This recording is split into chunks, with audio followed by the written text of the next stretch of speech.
Hey, good morning. I'm going to, as I wait on my breakfast this morning, I just want to maybe quickly share with you a few ideas on how to become great readers. I've been encouraged by the story of Ronald Reagan. He was one of the great presidents of the U.S. Those of you that are good history readers, you know that not so many people would have believed that, especially in the 1960s, that the Berlin Wall and communism would come down during that time. And Ronald Reagan was not a great man. He was not a perfect man, but he was a great leader, and he saw that. And even during the adverse that was going on, he was committed, and we see the results that commitment brought. Communism was defeated, the Berlin Wall was destroyed, and so I can see my breakfast is coming, but I'll possibly continue. Thank you. Thank you. So, yeah, guys, my breakfast is here. I'm at Friend's Corner here in town. Just dropped off the kids to school and decided to have breakfast as I head out. So we live in a culture where we have a lack of good Christian leaders. Good leadership produces good results, and bad leadership produces bad results. I'm sure we all know that. You remember when Jesus affirms this actually in Matthew chapter 20 verse 25. He says it's not enough for the disciple to be it's actually not. He says it is enough for the disciple to be like a teacher and a servant like a master. And then in 15:14 of Matthew, he says that if the blind lead the blind, both will fall into a pit. And so that's how leadership works. Great leaders get great results and get things done. And so I thought that as a leadership forum of the church, we need to spend time. One of the things that I'm sure most of you don't do is research. Research is important. If you don't do research, you will never discover new knowledge. You will never discover new things. And so I encourage you guys to take off some time, do some research on a specific topic, on a specific, just be encouraged.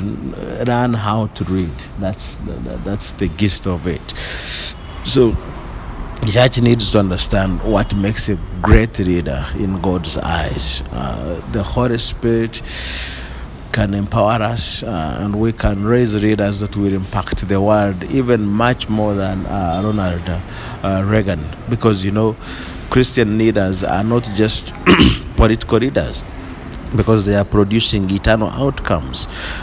These are not temporal political ones, but they are engaged in spiritual battles, and it leads to eternal significance. And so maybe today I can share with you one of those elements, and then maybe next week I can share another element. And in my opinion, great leaders know their mission, and they are committed to achieving it.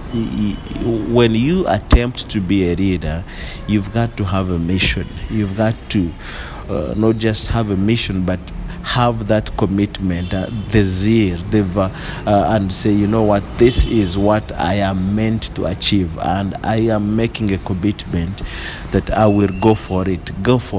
Okay. Remember Reagan, there was actual opposition to him from even within the US. People did not want him to attempt.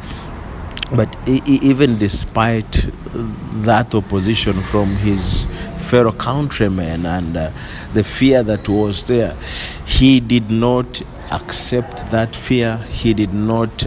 He refused to be paralyzed by fear, and he was passionate. He was passionate. He remained steadfast to his mission, and that's a worldly example. But even a better example that we see is that of Jesus Christ, who was committed to achieving his mission. He came into this world to save sinners, defeat Satan, and win the victory for his church. He allowed nothing to deter him. Okay, even the cup of suffering, he would drink of it. He took on that challenge. And so leadership is not something that we go and pride about. To be a leader is not something to pride about, because it comes with challenges, it comes with commitments. You've got to make resource commitments, you've got to make time commitments. But the essence is that as a leader, you've got to know your mission. As a student leader, as a youth leader, as a women's leader, as a pastoral leader, pastorate, you've got to know your mission. You've got to be committed and say, despite the circumstances that may come, I will be committed to this mission. Okay? So we Christians, God has given us marching orders. He says we need to go and make disciples and make disciples of all nations. That's really the mission of the church, and we've got to show the commitment, the mission that God has given to us. So today, just ask God to reveal to you the mission of your ministry and make a commitment that despite the challenges, despite the negativity, you are committed to achieving this mission. So, I need to take my breakfast, and I wish you guys a good week, and hopefully we can add on next week. Thank you.